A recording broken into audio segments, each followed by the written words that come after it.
come up with a solution to a pressing problem for any vertical, right? You can grow organically. Do you really need to go for funding? I know it sounds pretty jazzy. I've secured X million, whatever. Yeah. But when you sign up for these type of funding deals, you're basically giving away your autonomy. You're giving away your control. And then it depends who you take investment from. Hello and welcome to yet another episode of Unboxed, the podcast where we unravel the heart and soul of branding, marketing, technology, and more. I'm your host AJ, and today I have with me Sanjay Nadkarni. Sanjay is the head of innovation and strategy at Arabian Falcon Holding. He focuses on digital innovation and sustainability in the hospitality and services sector. Sanjay brings a wealth of experience from academia, consulting, and teaching. His passion for empowering small businesses and mentoring in the entrepreneurship space is evident in his work. Welcome, Sanjay, to the show. Thanks for having me on this podcast, and happy to have this conversation. Great. I'm so excited to have you here today because you are an expert in a lot of fields, like when it comes to education, when it comes to technology, and also startup scene here in Dubai. So I want to touch upon all these things. I really don't know where to start, but I'll start by something that's caught my attention and something that you've said in your online and what you are advocating for. It's that you often say that you want to democratize data science for the benefit of small and micro businesses. Can you explain what you mean by that? What kind of data are we talking about? How is it going to benefit the small and micro businesses? Can you just expand on that, just so that we understand that? Yeah, sure. See, the issue has been all along that large enterprises, corporates, they've had the financial muscle to afford these complex systems which allow them to mine data. It could be their own data, it could be third-party data, and then derive insights out of this. They have a whole army of people whom they can afford to pay top bucks to provide these type of insights. It's a different matter whether they actually put these insights to use. What happens on the other hand is with SMEs, right? They barely have the wherewithal and the time to kind of look at their own data assets. They're not even aware of the wealth of data they're sitting on. Because in this day and age, practically any device is a source of data. Your mobile phone, for instance, right? If you're running a small cafe, your point of sale system, right? Plus you have all the social media data, the reviews and so on and so forth. So there's a wealth of data about you, about your business floating out there, which you're not even aware of. So how can you leverage these data to further develop insights and grow your business, be aware of what your competition is doing, and without having to spend top bucks, which obviously you can't because you cannot match the big enterprises. Exactly.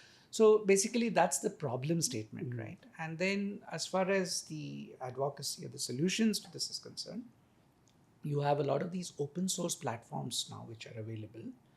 And plus there are a lot of cool startups. I believe you had one of them, which I'm proud to mention, Hoik, Vladan, who's the co-founder. Yes. So that's a classic example of what Hoik is trying to do in terms of bringing the power of data-driven decision making to the SMEs. And when I say SMEs, it's not small and medium, but small and micro businesses. So the M is more qualified, I know. Yes. So the tools that are available, readily available, which probably a school child can use. My daughter, who's 15 now, the sort of stuff that she's able to do, I mean, my brain gets messed up, right? Because we've grown in that old sort of old school way of doing things. We True. think linearly, whereas the Yes. younger generation is able to hop, skip, and jump and leapfrog, that Yes. digital leapfrogging that comes. Yes. So basically, that's something that we just want to make the SMEs aware that, folks, listen, you have these alternatives available. You don't have to feel handicapped, but you should have the desire, the drive to be aware and adopt these tools. Yes. So when we talk about this, what industries are going to benefit the most? Like, I know Hoik is into the hospitality space and so on. What kind of industries are going to benefit the most out of these data-driven decisions? Well, practically every industry, but specifically in the services sector, you have the hospitality, which includes restaurants, F&B, events, right? That's an example. But I mean, I will be really challenged to answer which industry will escape this sort of benefit that the power of data science can bring. Yes. I mean, there's no industry that I can think of. Especially now in today's age, when you see a lot of disruption, a lot of changes in the landscape, especially in terms of technology with data-driven and machine learning insights and so on. So I think it's definitely going to impact the data-driven decisions, because everything is based on data, and especially like you said, everything we do in every walk of life, it's kind of scary, but it happens. Like we're on our mobile devices all the time. Everything is the data is always given out, and we don't even realize that we are giving out important data, location based, food preferences, whatever it is. But then this happens on a day-to-day basis. So I think businesses can leverage in a very ethical way. I think ethical is very important, because data can be misused as well. So no matter what the solution is, I think we really need to focus on the ethical side of things as well, I guess. Yeah, it's a double-edged sword. Yeah. I mean, I'll give you an example. This was way back in 2012, thereabouts. And Google had just rolled out a new feature I was not aware of. Like now we are so accustomed to getting flight delay alerts, etc. Yes, We take it yes. for granted. Yes. This was way back in 2012. I was then a visiting professor at École Hôtelière de Lausanne in Switzerland. And I was on my return flight from Geneva back to Dubai. A few hours before the flight, I suddenly get a message on my mobile saying your flight is delayed by 6 hours. And interestingly, I was delivering a course to the MBA cohort on digital transformation. And this was my last class, and I was supposed to head out to the airport after that, right? And then I get this ping on my mobile, and my face goes pale. And my students ask me, "Are you okay?" I mean, I see my mobile and my face goes pale. They thought there's some bad news. So I said, "Listen, guys. I mean, I don't know how to say this, but I just received a ping that my flight is delayed. I'm just trying to figure out how did Google know that I'm flying on this flight?" Yeah. And I was scratching my head for a few hours. I mean, the class was over. They asked me, if you figure it out, let us know as well. We had a good laugh about it. And then I actually Googled it. It turned out I had a copy of the e-ticket, a PDF ticket in my Gmail. And that was picked up by Google to give me this alert. I felt my privacy has been violated. I was angry. I was upset. And then I calmed down. I thought to myself, isn't it good that I got this alert? Otherwise, I would have been languishing in the airport in Geneva, which is not exactly a nice place to languish in. Yes. So there onwards, whenever it comes to data privacy, data security, there are two sides to the coin. And that's what I tell people, that, listen, you have benefits as well, right? Nothing is for free. There's no free lunch. Any social media platform, you sign up for free. Well, it's not exactly free. You are the product there, because the data that you generate, those data get mined, get analyzed, targeted ads are thrown at you. And then, of course, you have the regulatory side of it. The EU came up with the first set of regulations for data protection way back in 2017 or 18, a little before COVID. GDPR, many other jurisdictions then adopted similar sort of guidelines for data privacy and protection. So the question is, it's an individual choice. Are you willing to compromise the conveniences? Are you willing to share your personal data in return for these conveniences? Yes or no? The issue is about having a choice. So that's why now, many times when you visit a website, accept all cookies, accept only essential cookies, or reject all cookies. True. So you have that choice. So people must be given that choice. Okay, if you ask me, I have no secrets. I don't mind. Google tracks everywhere I go on the map. I find it convenient. If I have to trace where I was last week, I just have to go to Google. I don't have to bother my mind. The downside of that is my memory is now beginning to. Yeah, we need to. I don't know that's because of age or because of. I think we need to keep constantly, exercising our memory muscle, and I think convenience makes us lazy. Oh, absolutely. I mean, I still remember my landline number back when I was growing up, but I can't remember my daughter's mobile number. Why? Because it's all out there. In those days, landline, where it has to be only here, right? I always have this, fun conversation with my friends. Like, we're advancing, we're so much used to technology, we are so adapt to technology, and it's embedded in our daily lives so much that we don't, it was not like how we were studying in school. There's mathematics, history, everything is at the touch of a button. You don't have to memorize anything, and so on. Even coding nowadays is moving towards machine learning, and AI can even code websites and applications for you. So just imagine a stage like 5 to 10, 15 years down the line, and we become completely dependent on technology with, robot humanoids and everything. And suddenly, some nuclear war happens and everything goes to dust. The survivors, they won't even know how to make a wheel. So the caveman created the wheel, the fire, and so we'll have to start from that, right? Absolutely. You're going to put it better. Yeah. No, see, now, like a few weeks back, we had these massive rains and which caused a lot of flooding. And then suddenly people started talking about, having disaster management courses, etc.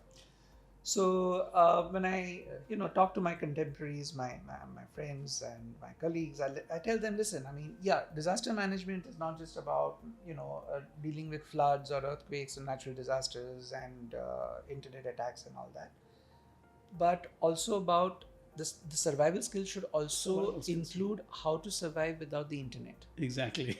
True. How to survive offline. That's a very good insight, actually. Yeah, because on average, some research has shown, and this has been validated, and I can say that for myself, though I didn't try to count exactly. On average, in a day, we check our mobiles, unlock our mobile phones at least about 150 times. True. Subconsciously. It's like, just like we breathe. Yeah. And there was some, I don't know whether it's actually come to fruition, but there was this talk about making access to internet a basic human right, apart from food, clothing, and shelter. So it's come down to that, right? So when it comes to survival skills, how to survive offline will be probably, you may be able to go without food, without water, but not without the net. Exactly. You're absolutely right. I want to move to education now, because you've been a visiting professor at premier institutions worldwide. And I've been talking about the education space and what's happening there, and even our previous guest, we had a very interesting discussion, because he was a former dean of Hamdan bin Mohammed Smart University, and he was talking about the need for disruption in the education and knowledge space. What is your take on this space right now? Because one thing that really caught my attention, what he was telling me, is that there are all the industries, right, from healthcare to aviation to hospitality to everything is moving ahead with different things coming on board, a lot of disruption happening. But one thing that's pretty much stagnant is the education sector. Do you agree with that, or do you have what is your take on that? Oh no, I fully agree with it. I mean, if there was a scale, I would agree on a scale which goes beyond the scale. Yeah. I mean, look, I've been in education for most part of my working career, more than a quarter of a century. And I have to say this sector is ripe for disruption. In fact, the reason that I made a conscious choice to move out of full-time academia was out of pure frustration at this sector, simply because it refuses to change. There are some oases of change here and there, but they're far too few and between to have that critical mass, because it's a very over-regulated sector. And the saddest part is, in many cases, people who come into leadership roles in the academia probably come from a very different sort of a mindset. And as the adage goes, why kick the ladder while you're standing on top, right? I mean, look at university education, classic example. By the time, take any course, it doesn't have to be necessarily a tech course, but this is applicable especially for tech courses, but equally applicable to, because the change is rapid in all disciplines. In a 4-year degree program, by the time you're done with your second year or third year, what you studied in your first couple of years is already outdated. Yes. Right? So when you graduate eventually, and if you're lucky enough to get a job, you have to be retrained. So the question is, why waste 4 years, invest so much effort, time, money, etc., only to come out with some outdated sort of skill set which no industry would want? Yes, it does instill a sense of discipline, but you don't need to go through this 4 years of skullduggery to achieve that. There are better ways of doing it. If you take a cue from big tech, they have now started recruiting people without degrees. In fact, in many cases, for certain roles, they actually prefer people without degrees, because the mindset is still flexible. It's not sort of compartmentalized. It's not rigid. Another example, and this is something I've brought up on several occasions with my academic peers, and there's a sort of a pushback, because whenever they hide behind this wall of academic rigidity and rigor and rest of it, which was very good and required in the days of yore, in the pre-internet era, where knowledge or information was in deficit. Classic example, in any research process, be it in a postgraduate or even in undergraduate courses, right? Students are required to do what's called a literature review. And let's take a PhD program. Typically, it takes about 4 years, 3 to 4 years, let's say 3 years for a full-time PhD program. These sort of guidelines were set up a couple of 100 years ago, maybe even more. Why? Because you needed to go to libraries, find those huge tomes, dusty tomes. If your university library didn't have that particular, you won't find you had to sort of request for a loan from some other library, and all this took time to develop your literature review and put it all together, and whatever, it would take a year and a half, maybe even more. Same when it came to collection of data. Let's say you're collecting primary data, let's say survey, you have to go and survey your respondents, so on and so forth, time consuming process. Today, all this can be done. What used to take months, if not years, can be done in days, maybe even in a few hours, right? In one of my MBA courses, this was recently, I mean, when ChatGPT was just making the waves, generative AI, right?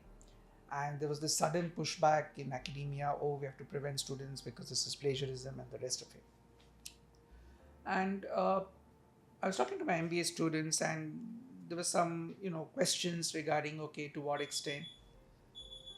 What I mentioned to them was, guys, go ahead, use generative AI, be it ChatGPT or Google Gemini. Gemini was released a bit later after that. Use any generative AI tool. And here I'll share with you some other tools where you can actually mask the content to the extent that, it's like, in somewhere in the 70s or 80s, there was this debate in school about allowing students to use calculators to do maths. Exactly. Right? So you can't prevent. In fact, being conversant with generative AI is actually a skill that students should have. Why sit and spend hours ideating and writing an article when you have at the tip of the, yeah, you do have to edit and go through it, because I've seen the other extreme as well. So my challenge to them was, here's your assignment, go ahead, use generative AI, use whatever you want, but if I'm able to prove to you that you have used generative AI, I'll fail you. So mask it in such a way that I'm not able to detect it, because I have my tools which I can use. And then of course, you have the you have tools like Zero GPT and Hero GPT. One detects whether it's done by Chat GPT, the other masks it. So it's like, the antidote, the poison and the antidote. True, absolutely. It's quite interesting. It's quite fascinating to note, the with these new tools of AI coming into the picture, and how students are using it, and how they can leverage it. Because now, if you look at positions that are being listed in companies, you have the prompt engineer, or you have the chief AI officer and things like that. There's a lot of emphasis on this kind of experience and exposure. So if you keep students away from learning these new tools and technologies, I think it's about embracing it, and then using it to the full potential, learning it, and then not just shying away or running away from it. I believe that's the thing. Yeah, I mean, see, education is a heavily regulated sector, and that stifles creativity and innovation, particularly in the last few years, because of these assessment exercises from regulatory bodies like ministries of education.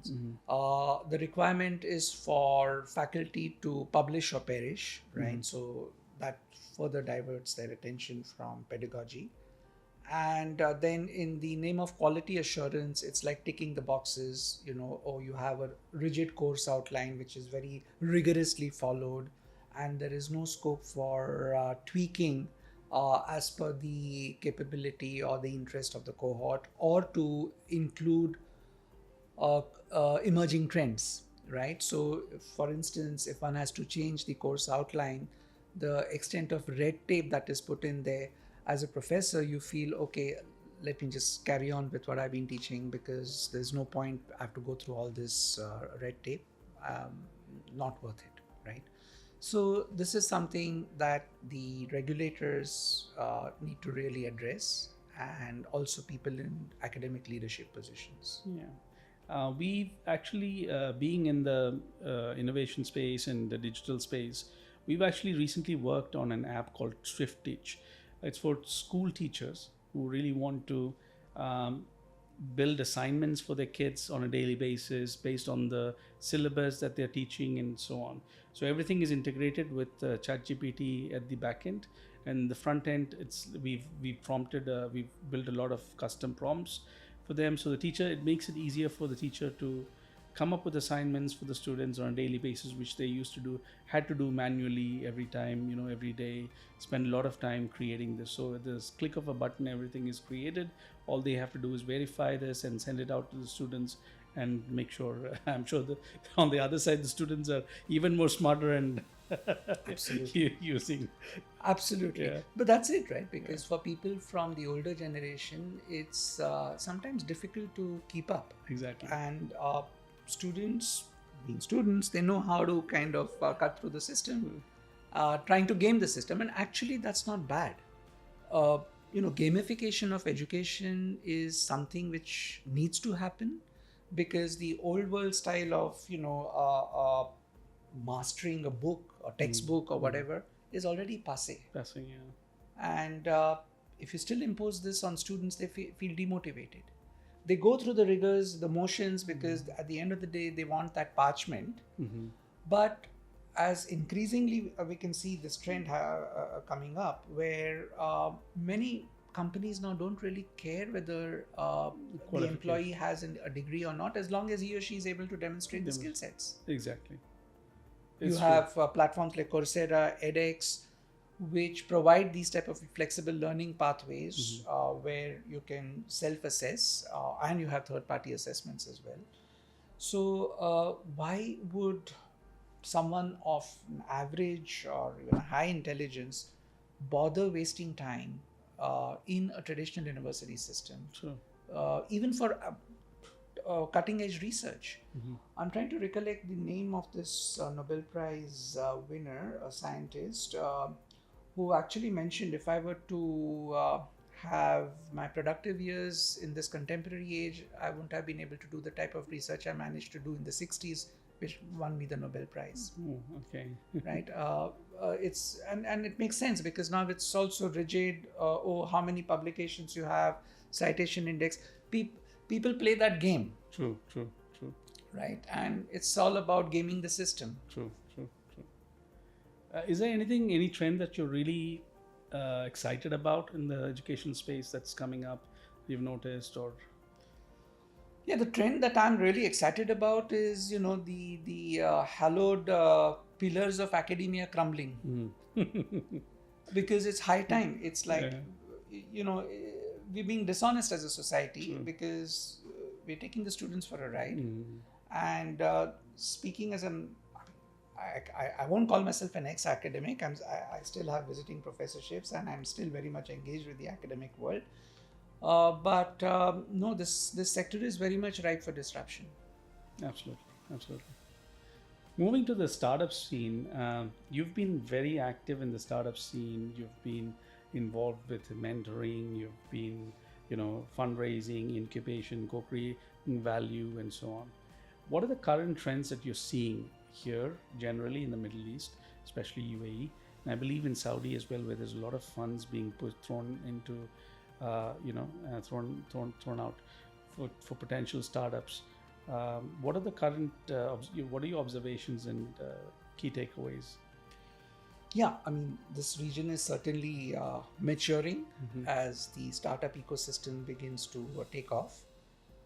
The required ecosystem is being created. It's far from perfect, but it's getting there. And there is a lot of government support. What I've noticed is, irrespective of whether these are early stage startups or more mature Series A, Series B startups, globally, suddenly Dubai in particular, UAE in general, and the wider region in general is coming up on the radar. This fascination with funding, if you have come up with a solution to a pressing problem for any vertical, right? You can grow organically. Do you really need to go for funding? I know it sounds pretty jazzy. I've secured X million, whatever. Yeah. But when you sign up for these type of funding deals, you're basically giving away your autonomy. You're giving away your control. And then it depends who you take investment from. You have those type of VCs who are pure bean counters. Yeah, what is my exit at what X? Yeah, that's all they care for. And then you have those, the angel investors or more responsible VCs who will open doors for you, who will bring value, not just the dosh, but bring value to your startup. It could be in terms of the technical expertise, it could be in terms of opening new markets, doesn't matter. So in a rush to secure funds, many startup founders, co-founders overlook this particular sort of situation. They just feel, we are there, and they end up playing the valuation game, which comes back to bite them. We've seen so many, even the more prominent ones, wherein eventually the VCs or the investors edge out the founders and take control of the company, even before it scales up to whatever, Series A, Series B. This is what I've seen. I mean, like, even if you go to STEP conference, you see a lot of startups with ideas, but when you talk to them and when you start conversing with them, it's like half baked, and it's not really. They're just out there to see if there's any sourcing they can do or find funding. But there are some good ones as well. Don't get me wrong, but essentially this from my personal experience visiting these startup exhibitions, talking to startup founders, and is what I can gauge. So it's quite interesting. The thing. What advice would you give a startup founder on how to scale their business and so on as a mentor? Don't play the valuation game. Mm. There's no need for that. A good success story, a good example of a success story is Hoik. Mm. And actually, this is one example where I as a mentor, learned from my mentee because, I was pushing Ladan to look at funding to scale up. Okay, he has a fairly mature product, he has paying customers, and he steadfastly said no. And there were offers on the table, and I was sort of sweating. Why is he refusing? What has emerged as a result is he and his co-founder Nicola and the rest of the team, they are in better control. No one can dictate to them, and they are organically generating revenues without having to. Okay, they may not grow as fast as they would have if they had funding. True. There is a cost to it. True. But it's a cost probably worth paying in the long run because you're able to grow organically. And you have defied the laws of gravity. True. And not sacrificing the control and autonomy. That's the key, because you as the founder are the only one who best knows what you're doing. Neither your investor nor your mentor will know that, or your customer. And to relinquish control just to satisfy the vagaries of your investors, who then come with their diktats. And this is not just for tech startups, even for SMEs, right? I mean, okay, I want to set up a restaurant. My uncle wants to invest. Should I take money from him? Okay, he gives me money, then he will micromanage. It's human tendency.